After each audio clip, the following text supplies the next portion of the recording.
And so I say to you, you must stop ringing the bell, pick up your helmet, and fortify yourself. You are a warrior for Christ, and God has things for you to do, and you must be a kneeling warrior. Come back to the place of prayer.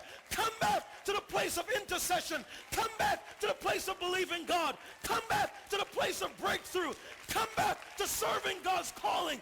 Come back to being someone that's going to pray until heaven opens up. Come back and be like that persistent widow. Come back to the place of prayer. Warrior, I call you back. Warrior, I call you back. Warrior, I call you back.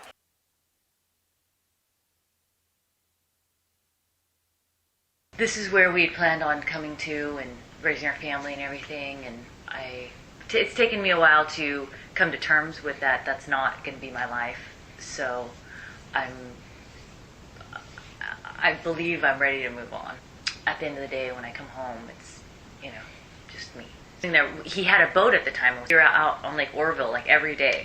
Watching him with everybody, taking care of the boat, taking care of everybody, making sure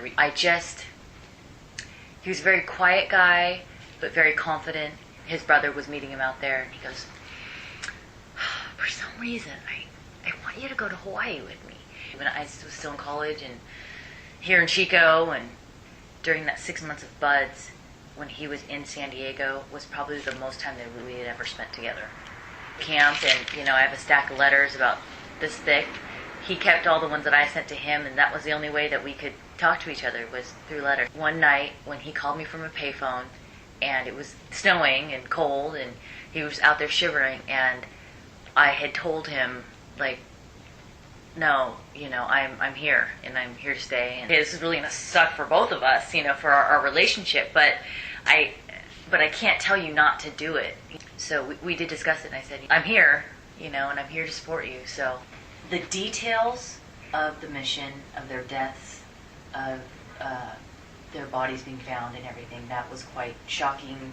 Months after, you still have these thoughts like, well, maybe he really isn't dead, and maybe they're hiding him, and they just told you. Your mind just kind of goes, well, what if this, or what if he still is alive and they got it mixed up? And then, they tell you that he's gone. And after we had his body cremated, I felt like me and his father actually had wished we had seen some part of it. My brother-in-law, Dave, called me that day, and he goes, did you see the thing on the news? This helicopter got shot down, and there's supposed to be a whole bunch of Navy SEALs, and have you talked to Matt lately? And I go, well, I talked to him, yesterday in the morning. He called and said that he was going out for a couple days' work. I go, he led me to believe that, they were safe and just kind of maybe going out and doing a little recon here or there. My dad comes over, and, he can hardly speak, and he's just like, you need to come home. There's some men at the door, and they won't speak to us, and they need to talk to you, and then they went to explain that he was missing. So that's what started that 10 days of just sitting around at my parents' house waiting. I just heard something, and then he told me. Just during that time when I was packing my stuff and he was getting his stuff together is when he found out.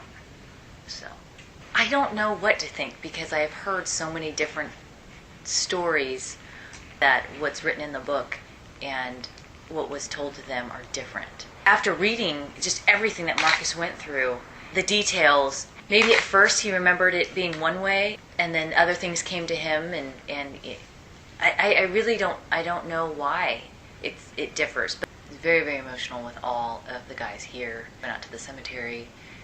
We had a dinner for them. It was a long, long day. The story that I kind of remembered was that, they were sitting there, they were talking, and then the RPG came, and he didn't quite know what happened to Matt, and he was over the side. When he woke up, he was, by himself. So, and that he had assumed that Matt was dead. It is weird to me that there is this citation where he, got the Navy Cross, and then it's totally different in the book. To me, it feels like it's going to be another war movie. I know it's about, my husband and all the guys that I knew, but they're going to be played by other people. It's not going to be them. He went in and he's like, I'm going to be a SEAL. In the dark of night and when I'm alone, I'm upset that he's just gone away, you know, and he's not here with me, and that I don't understand what we had dreamed about, and that's all we lived for, was when he was going to be out, so we could kind of go back to a normal life like everyone else had. Like I said, at the end of the day, you know, when I come home and I'm alone and look at pictures and, you know, read letters and everything, and it's hard.